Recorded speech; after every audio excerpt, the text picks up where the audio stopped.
Just be kind to your witcher. Mais mec, tu fais quoi là? Oh, on vient de péter la TH, mec. Donc maintenant, c'est champagne. Non mais t'as pas compris mec. On est la seule émission qui parle de bière et crypto. Comme disent les Américains, never forget where do you come back. Tiens, et maintenant, attrape-moi ça. Ok.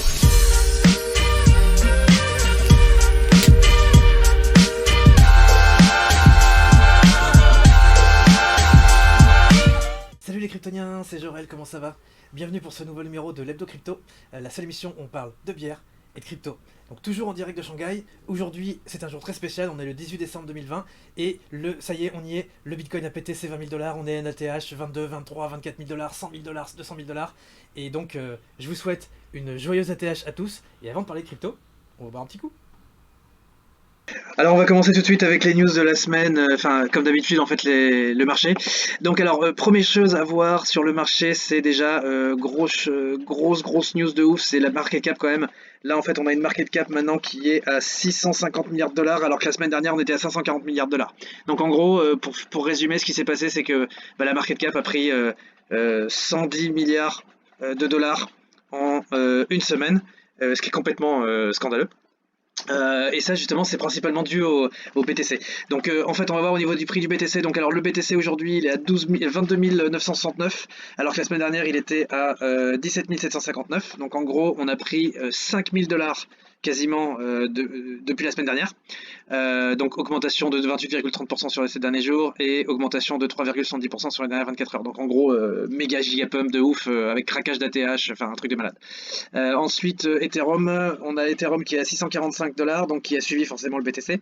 Et la semaine dernière, il était à 540 $. Donc en gros, il a pris à peu près ouais, 100 $. Excusez-moi, pour la market cap la semaine dernière, c'était 526 milliards en fait. Ok, bon, anyway. Donc en fait, alors l'Ethereum lui, il est en hausse de 17% sur les 7 derniers jours et aujourd'hui il est en hausse de 24, enfin de 0,10%, donc il est stable. Donc voilà, donc cette semaine, énorme semaine bien verte, ouais, avec gros pump du BTC, donc voilà, c'est pas mal, hein, ça fait un beau petit Noël pour cette semaine. Du coup, on va passer aussi donc alors sur le pricing. Donc vous voyez en fait au niveau du prix, donc BTC 22,99, enfin 22 993 $, market cap 427 milliards de dollars. Donc là en fait, on a une market cap qui commence à se rapprocher de celle de Apple, Tesla, de toutes les grosses stocks américaines. Donc ouais, ça commence à être pas mal hein, au niveau de la market cap. On va bientôt passer le 1,5 trillion de dollars hein, sur BTC. Ensuite, on a l'Ethereum. Alors l'Ethereum qui est à 645 dollars et qui a une market cap en fait de 73 milliards de dollars. Donc voilà, donc on va quasiment passer les 100 milliards d'ici peu, je pense, sur Ethereum. Ensuite, on va regarder en fait au niveau de la market cap. Donc comme je vous ai expliqué, market cap 650 milliards de dollars. Alors la semaine dernière, c'était 526 milliards de dollars. Donc voilà, donc market cap en fait qui commence à vraiment remonter, on commence à taper les mêmes niveaux en fait qu'on avait vu ici le 21 décembre 2017. Donc c'est marrant en fait, ça fait 3 ans, il y a 3 ans on était à 642 milliards et là on est à 650 milliards. Donc on est sur des niveaux similaires en fait.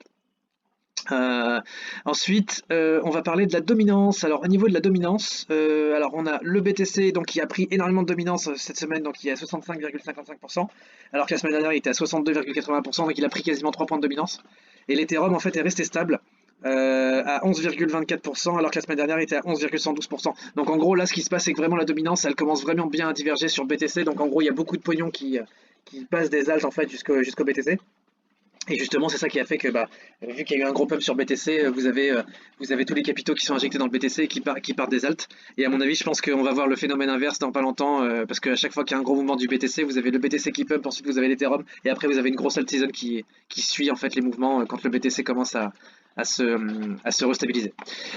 Du côté du Scalpex Index, alors on va regarder vite fait, hein, donc Extreme Grids en fait au niveau du Fear and Greed Index 95%, donc là il faut faire super gaffe, tout le monde est greedy, tout le monde est bullish, tout le monde va se faire rect à mon avis dans pas longtemps, donc il faut faire attention. Parce qu'on n'a jamais été autant en grid en fait depuis à mon avis depuis 2017, et là en fait ça commence vraiment à sentir le rallye de Noël, on commence à avoir des trucs déjà vus un peu, voilà les futurs sur Ethereum qui viennent d'être annoncés par CME, en 2017 c'était BTC, et à mon avis je pense qu'il va y avoir un débouclage des positions des institutionnels en fait fin décembre, début janvier, il va y avoir une correction je pense. Au niveau du social index, on est neutre. Au niveau de l'order flow, en fait, on est neutre aussi. Donc voilà, vous voyez en fait au niveau du social index, vous voyez le social index était en positif. Là, on commence à revenir sur le neutre. Et là, en fait, open interest, vous avez vu en fait là, l'open interest, tout le monde était leveragé à mort quand on a craqué les 20 000 $. Et en fait, le leverage là commence à vraiment bien descendre. Maintenant qu'on commence à stabiliser en fait autour des 23 500, donc les gens en fait commencent à débloquer des positions, vendre des positions. Donc voilà, donc il y a des prises de bénéfices en fait à ce niveau-là. Et là, donc voilà, l'open interest commence à redescendre autour de 400 millions alors qu'il était monté à quasiment 568 millions. Ensuite, on va parler alors de Ethereum Beacon Chain. Alors Ethereum, Ethereum 2.0, les news de la semaine, c'est quoi? C'est que maintenant, il y a 1 152 000 Ethers qui sont stackés sur le Ethereum 2.0. Vous avez 36 000 validateurs et 11 729 validateurs qui attendent leur tour pour rentrer sur la Beacon Chain. Donc vous voyez en fait là, vous avez de plus en plus de validateurs et de plus en plus de terres stackées, plus en plus de réseaux. Donc le réseau continue à prendre de l'ampleur. Et voilà, ça c'est bon signe pour Ethereum 2.0. Et automatiquement, ce sera bon signe pour Ethereum 1.0 étant donné qu'il y a beaucoup plus d'Ethereum qui sont migrés sur la deuxième chaîne. Donc ça va en fait squeezer la supply d'Ethereum sur la première chaîne. Et enfin, nouveau site web en fait à faire attention, un site web qui s'appelle bitcointreasuries.org. Alors en fait, ce site web va cataloguer en fait toutes les compagnies publiques qui sont listées en fait sur le Nasdaq, sur les marchés boursiers et qui ont investi dans le Bitcoin.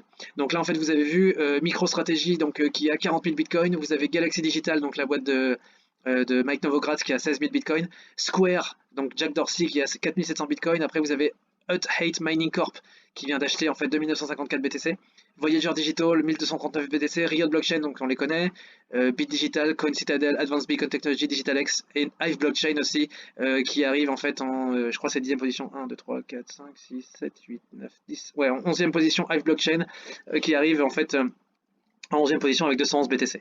Voilà, donc ça c'est un petit peu pour les treasuries. Donc faites attention en fait à ce graphique. En fait c'est pas mal parce que ça vous permet de voir un petit peu qui a acheté quoi, combien d'institutionnels en fait récupèrent du BTC. Et à mon avis, je pense que cette liste va continuer à s'allonger en fait dans les mois qui vont venir. Après on a bien sûr là les private, on a Block One qui a 140 000 BTC, on a Tezos qui a 24 000 BTC, Stone Ridge qui a 10 000 BTC, et ensuite on a le plus gros Grayscale qui a 546 000 BTC sur eux. Et après voilà, on a tous les autres, la CoinShare, Refair Investment, 3IQ, Grayscale Digital. Voilà, donc vous avez toutes les treasuries en fait des boîtes en fait publiques qui ont listé du BTC. Et là en fait à eux tout seuls déjà ils ont 953 000 BTC. Donc vous avez quasiment 1 million de BTC qui sont holdés par ces gros institutionnels à l'heure qu'il est. Sur une supply de 21 millions, c'est pas mal. Maintenant on va passer sur l'analyse technique. Alors analyse technique. BTC, donc que dire de plus? Alors ça va être très rapide, hein. Sur BTC il n'y a pas grand chose à dire, en fait juste quelques informations simples. Alors ATH, voilà, l'ATH en fait de décembre 2017, on vient de la péter, donc maintenant en fait on est en price discovery. Donc vous voyez en fait ici le BTC a fait une candle en fait jusqu'à 23 700, 23 800 $. Et là en fait ça ressemble beaucoup à un blow off top. Vous voyez en fait, grosse candle de blow off top là, de 20 000 jusqu'à 23 008, ça fait 3 800 $ de candle. Là on avait une autre candle en fait en juin 2019 de 9008, enfin de 9100 jusqu'à 14 000, donc 5 000 $ aussi. Et là en fait vous avez une candle blow off top aussi pareil qui était à 14 000 en décembre 2017 jusqu'à 20 000. Donc en gros là faut faire vraiment super gaffe parce que vu la nature de la candle qui vient de se passer, de la chandelle qui vient d'arriver, ça ressemble beaucoup à un blow off top. Et franchement, il faut vraiment faire attention à ces niveaux-là parce que là, en fait, on est sur RSI, MACD complètement dans l'espace. Les volumes, en plus, ils sont pas forcément énormes par rapport aux autres candles qu'on a eu sur la semaine, donc il faut attendre que la semaine se finisse, mais voilà, pour l'instant en fait on voit que les volumes sont pas forcément énormes sur cette candle. Et après derrière aussi, alors moi j'ai tracé en fait au niveau des niveaux de retracement possibles sur BTC. Donc alors soit en fait on va continuer à pumper et normalement si on continue à pumper on devrait taper un niveau qui serait soit proche des 23 800 $ ou soit de 24 000 $. Je pense que ça peut être intéressant de tester ce niveau là parce que ça correspond en fait à une conclusion de vague 3 en Elliott Wave. Et surtout en plus voilà que si on passe de 20 000 à 24 000 $ en fait en une candle, ça fait 20% de delta sur une seule candle. Je pense qu'au bout d'un moment sur une candle aussi monstrueuse il faut que le marché reprenne son souffle. Et vous voyez en fait pareil, hein, si on prend les candles avec les mêmes fractales qu'il y a eu en juin 2019, vous avez eu après derrière une chute, donc soit sur le point d'entrée, soit en fait un peu plus bas. Mais moi d'après en fait mon pronostic, en fait, donc ce qu'on va regarder, Admettons, c'est la fin du bull run, c'est fini, le BTC doit retracer. Alors, on prend tout le mouvement depuis le crash Covid jusqu'à au blow of top, enfin au top jusqu'à 23 800. Donc là, en fait, on prend la candle de 3 800 jusqu'à 23 000. Et ce qui se passe, en fait, c'est que si on doit retracer à 61,8 tout le mouvement depuis le début du crash Covid, normalement, on doit retracer à 11 448. Donc en gros, vous voyez, en fait, plus on monte et plus les objectifs de retracement en fait vont prendre de la hauteur, parce qu'en fait, le BTC aura beaucoup moins de chances de retracer beaucoup plus bas. Ensuite, si on prend l'autre mouvement, qui était assez intéressant aussi, c'est le mouvement en fait qui a été commencé en fait à 9 800 $ en juin 2020. Et qui a terminé donc là maintenant à 23 000. Donc si jamais on doit retracer à 168, normalement on doit retracer sur un niveau à 15 000 $, 15 200 $. Par contre, n'oubliez pas quand même toujours cette dalle de béton ici à 16 400 $. Je pense que la long terme résistance va faire vraiment office de gros support en fait pour le BTC. Et je vois très peu de chances que le BTC en fait pour l'instant retrace en fait sur ce niveau là 15 000 $ ou 11 000 $, parce que ça signifierait en fait une baisse du bull run, enfin une fin du bull run. Mais à mon avis, je pense qu'on va plutôt faire un retracement naturel en fait de vague 4 sur le dernier mouvement. Donc en fait, si on prend le dernier mouvement qui a commencé, donc je vais prendre la dernière candle en fait avec le bas à 17 556 et le haut à 23 800. Donc si on doit retracer tout ce mouvement à 61,8, donc on trace le Fibo ici, vous allez voir, c'est assez marrant parce que le niveau de retracement à 61,8 c'est 19 990 $. Donc 20 000 $. Et 20 000 $, qu'est-ce que c'est? C'est la dernière résistance connue et c'est le dernier support qui va. Enfin, c'est la dernière résistance connue qui existe sur le BTC avant ATH. Et c'est le dernier niveau de support qui va être, à mon avis. Enfin, c'est la dernière résistance en fait, à mon avis, qui doit être convertie en support. Donc, à mon avis, je pense que le truc le plus logique qui doit se passer sur BTC, c'est que BTC va naturellement revenir sur le dernier niveau de support connu qu'il a vu avant. Donc, ce serait 20 000 $. À mon avis, je pense que la logique voudrait qu'on descende à 20 000 $. Et ensuite, peut-être qu'on consolide un petit peu sur ce niveau-là, et après, pouf, on repart sur le niveau précédent de hausse. Donc en gros, sur le niveau du BTC, moi je pense là, à partir de... En plus aujourd'hui, voilà, on est vendredi, donc il y a le Friday Sell-Off, il y a aussi les déboucages des positions à la fin de l'année, et il y a vraiment un gros sentiment de déjà-vu par rapport comment dire, à ce qui s'est passé en fait en 2017. Donc même si tout le monde nous dit que le rallye est différent cette fois, je pense qu'à mon avis c'est la même chose. Mais il y a des grosses similitudes quand même. Vous voyez, ici on avait la candle du 11 décembre 2017 qui est montée jusqu'à 20 000 balles. Et après en fait le 18 décembre 2017, paf, on a eu le double top, plus après grosse candle vers le bas. Et ensuite 25 décembre pour Noël, voilà, retour à 11 000 balles. À mon avis, je pense que ça va pas faire ça sur le BTC, mais il y a quand même une grosse possibilité que le BTC retrace. Parce que en plus, si vous regardez le daily, si vous regardez le hourly, en fait le BTC fait des moins hauts. Donc en fait, il a fait un top à 23 400, il me semble. Non, 23 008. Après, il a fait un deuxième top à 23 007. Après, il a fait un troisième top à 23 200 et quelques. Et là, il a refait un autre top en fait à 23 100 quelque chose. Donc en fait, là, si vous voulez, on est dans un commencement de couloir baissier. Et à mon avis, je pense qu'il y a beaucoup de gens en fait qui vont en profiter pour vendre sur ce niveau-là. Voilà, donc ça c'est pour le BTC. Donc ça, au niveau des oscillateurs, vous voyez, hein, donc RSI MACD dans l'espace, vous voyez le RSI à 91, complètement scandaleux. Vous avez les dernières fois qu'on avait tapé ces niveaux, pardon, la dernière fois qu'on avait tapé ces niveaux-là, c'était, ben voilà, c'était en décembre 2017. Donc faites très attention sur les oscillateurs. Bon, ça peut encore monter, hein. Après on peut très bien pump, faire un double top à 23,8 ou faire un top à 24, et puis même on peut peut-être pumper jusqu'à 30 000 $. Hein. Mais voilà, donc du coup là en fait sur le BTC, admettons si on doit faire un retrace très peu prononcé, à 23,6 normalement on retracerait à 22 300, je crois qu'on a déjà retracé à ce niveau-là. Et si on trace à 38,2, on retrace à 21 529, sachant qu'on a fait une candle un peu sale à 21 800 sur Binance. Je crois que c'était juste après la TH. Donc ouais, ça ferait du sens en fait qu'on retrace en fait sur ce niveau-là. Après, il y a un truc marrant que j'ai regardé. Alors ça, en fait, je vous prends pour les prochaines targets mouvement haussier. Donc si on prend, vous savez, en fait, la baisse qui a eu lieu depuis les 20 000 $ jusqu'aux 3 200 $. Alors vous voyez, en fait, je vais compresser un peu le graphique et je vais aller chercher le niveau 168 de Fibonacci. Si on va chercher le niveau de 168 de Fibonacci, il y a une target à 30 000 $ derrière. Donc en gros, ça veut dire qu'il y a une possibilité que le Bitcoin, il aille à 30 000 $. Et qu'il finisse en fait une vague de hausse en fait à ce niveau-là, 30 000 $. Ce qui serait marrant, parce que ce qui serait logique parce que ce serait un chiffre rond. Mais voilà, donc en gros, voilà, ça c'est pour le BTC. Donc il y a un objectif à 30 000 $. Donc après la question c'est est-ce qu'on va cracher d'abord à 20 000 balles et ensuite aller à 30 000 $, ou est-ce qu'on va d'abord aller à 30 000 $ et après on va cracher beaucoup plus, comment dire, profondément sur le BTC. Donc voilà, ça c'est un petit peu les analyses que j'en fais sur le BTC. Bah écoutez, voilà, j'ai fini les techniques sur BTC, maintenant on va passer sur Ethereum. Alors Ethereum, pareil, très rapide. Donc on a l'Ethereum là qui a fait une candle jusqu'à 679. Là on est en train de travailler en fait la zone, en fait on approche de la donc, résistance à 763 jusqu'à 915, donc on a encore de la marge pour monter. On a tapé la target AB égale CD à 672. Donc c'est marrant en fait, target AB égale CD à 669, 670, on l'a tapé et juste derrière en fait on est retombé. Donc on l'a tapé quasiment parfaitement, on est monté à 678.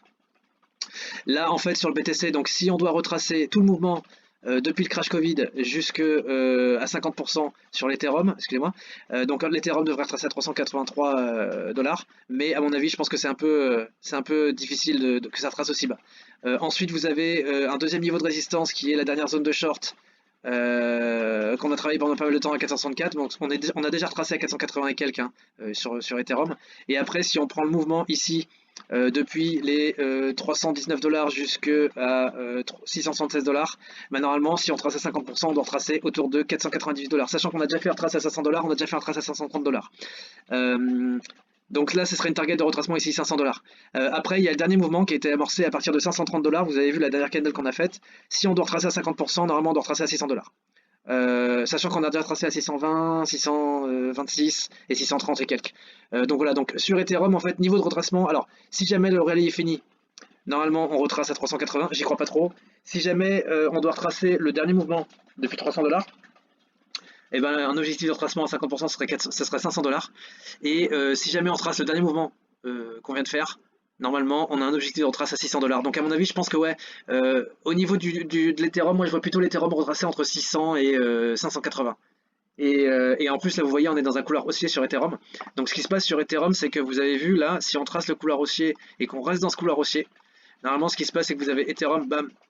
Il doit retaper sur le bas du couloir haussier, on doit retomber sur un truc comme 530, un truc comme ça. Donc voilà, donc après il faut voir si ce couloir haussier se vérifie. Hein. Mais là pour l'instant sur Ethereum ça monte complètement la verticale, il n'y a pas de divergence, il n'y a que dalle, ça monte complètement de manière anarchique. Et franchement, vu comment on connaît l'Ethereum, à mon avis, je pense que ça peut pump encore 10 fois plus que sur BTC. Donc, à mon avis, je pense que le prochain candidat pour un pump de l'espace, ça va être Ethereum ou des pumps en série sur les cryptos. Parce qu'en fait, Ethereum il a pump, il a fait 15%, mais à mon avis, je pense qu'il peut aller beaucoup plus haut. À mon avis, en plus, vu que déjà Bitcoin est sur la TH, vous avez Ethereum, il est même pas encore sur la long term résistance. Donc, à mon avis, ce serait logique qu'Ethereum vienne chercher soit les 763, soit il a pété les 900 dollars. Et à mon avis, je pense qu'il faut qu'on aille s'installer autour de des 1000 dollars, 1200 dollars d'ici 3-4 mois sur Ethereum. Donc voilà, donc moi sur Ethereum, je suis très très bullish. Il y a beaucoup plus de upside sur Ethereum. Donc voilà. Après, bon, on n'est pas à l'abri d'un petit retrace, mais si on doit retracer, je pense, voilà, première target de retracement 600 dollars, deuxième target de retracement 580, troisième target de retracement au pire, allez, on va dire 500 dollars. Voilà. Ensuite, on va parler de l'AL de la semaine. Alors, l'AL de la semaine, big up à Malikoum. Donc, j'ai refait un follow-up pour toi, juste pour te refaire une analyse en détail. Alors, j'avais fait une analyse vite fait en fait sur le groupe Quantfury pour Malikoum. Donc, alors sur EGLD, donc Elrond Gold en fait, qui est le token en fait de Elrond, qui est en fait un projet qui met au point en fait des techniques de sharding pour massifier et pour augmenter la scalabilité des blockchains. Donc, vous avez ici Elrond.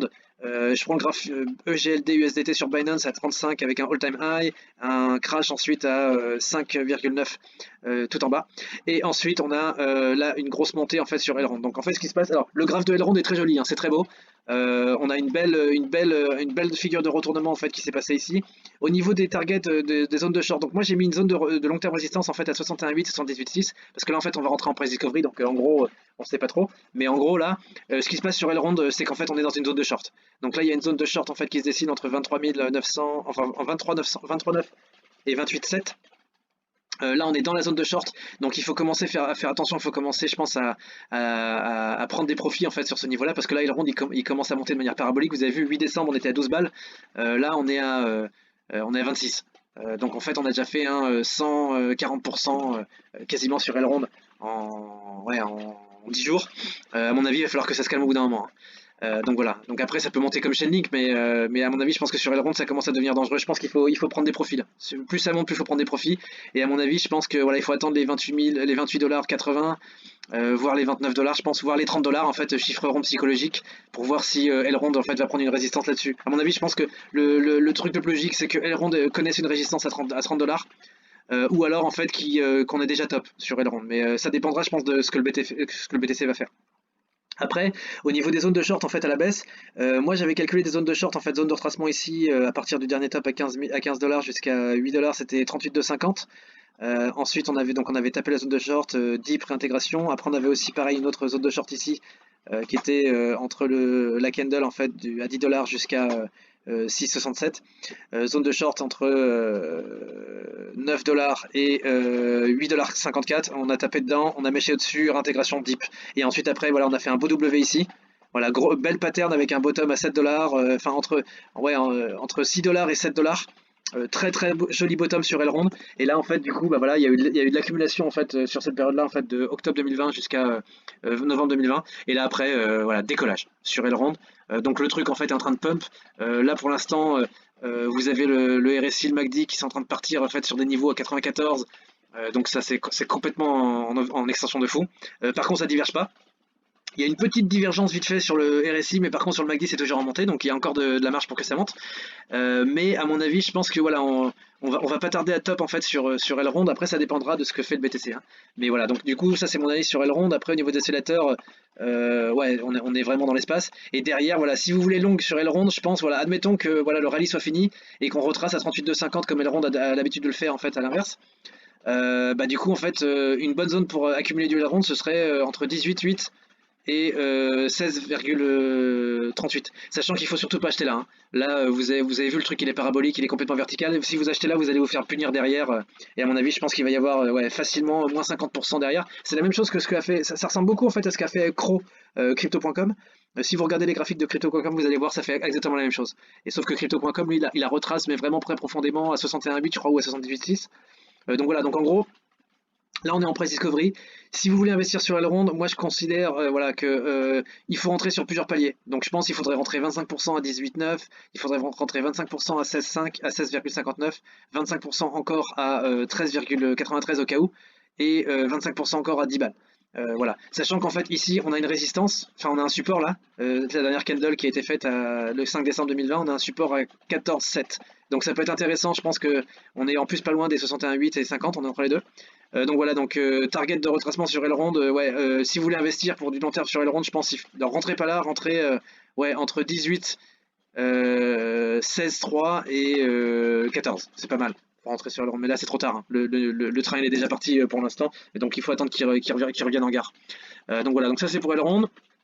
Après, quoi dire de plus? Bah voilà, price discovery, à mon avis, je pense qu'on va avoir beaucoup d'alt toxiques où il va y avoir du price discovery de fou sur les semaines à venir. Donc voilà, donc pour l'instant, les gens qui sont rentrés sur Elrond en fait à moins de 10 balles, bah, félicitations à toi Malikoum. Et puis bah, après, voilà, t'as plus qu'à laisser le taux monter, enfin le prix monter, puis à prendre des TP en fait, voilà. Sur la montée quoi, et puis garder un petit peu au cas où si on casse les 30 $, voir si on rentre encore beaucoup plus en price discovery derrière.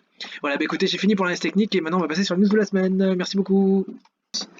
Alors, on va commencer sur les news pour CoinMarketCal. Donc, CoinMarketCal, en fait, pareil, toutes les semaines, hein, la même chose. En fait, donc cette semaine, on a sélectionné 4 événements qui vont se passer pour la semaine prochaine.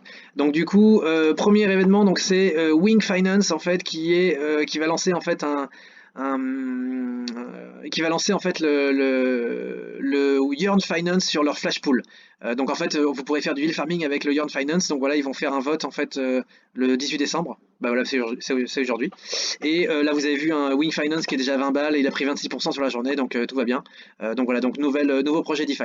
Ensuite on a Binance Innovation Zone. Donc vous avez Chiliz. Chiliz, vous savez en fait c'est ce projet en fait de token qui permettent en fait de faire des NFT sur les tokens de fans de football. Donc vous avez en fait, ils vont sortir le Paris Saint-Germain fan token et le Juventus de Turin fan token, et ça va commencer le 21 décembre 2020 sur Binance Innovation Zone. Donc vous pourrez trader la paire Juve BTC et Juve USDT, enfin Binance USD, et pareil PSG BTC, PSG USD. Voilà, donc ça c'est pour les fans de football. Ensuite, vous avez Swipe qui va lancer le shipment, enfin qui vont commencer à envoyer les cartes de débit en fait aux États-Unis. Donc là, en fait, ils vont envoyer leur Visa carte sur les US en fait le 22 décembre. Donc, joyeux Noël à tous les détenteurs de Swipe. Et voilà, vous allez recevoir vos cartes de crédit, enfin de débit à partir du 22 décembre. Et enfin, on a Elrond Gold. Alors Enroll Gold en fait qui ESGLD donc qui va se faire lister sur eToro Exchange le 23 décembre 2020. Donc à mon avis, je pense que c'est pour ça que ça continue à pumper à mort. Donc le 23 décembre, ça va continuer à être listé sur eToro. Là, on est déjà à 25,96, plus de 25% sur la journée, c'est pas mal. Donc à mon avis, je pense qu'il faut s'attendre à un peu plus d'upside en fait sur Elrond jusqu'au listing sur eToro X. Voilà, écoutez, j'ai fini pour les news de la semaine et puis je vous souhaite un bon week-end et trader en toute sécurité. Voilà, c'est fini pour aujourd'hui. Écoutez, j'espère que vous avez aimé la vidéo et en attendant, n'hésitez pas à nous lâcher un petit pouce bleu, à vous abonner à la chaîne et à laisser des commentaires dans la section ci-dessous. Et n'hésitez pas aussi à taper sur la petite cloche pour recevoir les notifications de lorsqu'on fera une nouvelle vidéo. Et aussi, si vous voulez faire des donations pour supporter la chaîne, n'hésitez pas à nous envoyer sur les adresses Ethereum et Bitcoin qui sont dans la section ci-dessous pour qu'on puisse s'acheter plus de bière et faire plus d'émissions. Et en attendant, à la vôtre et bon week-end.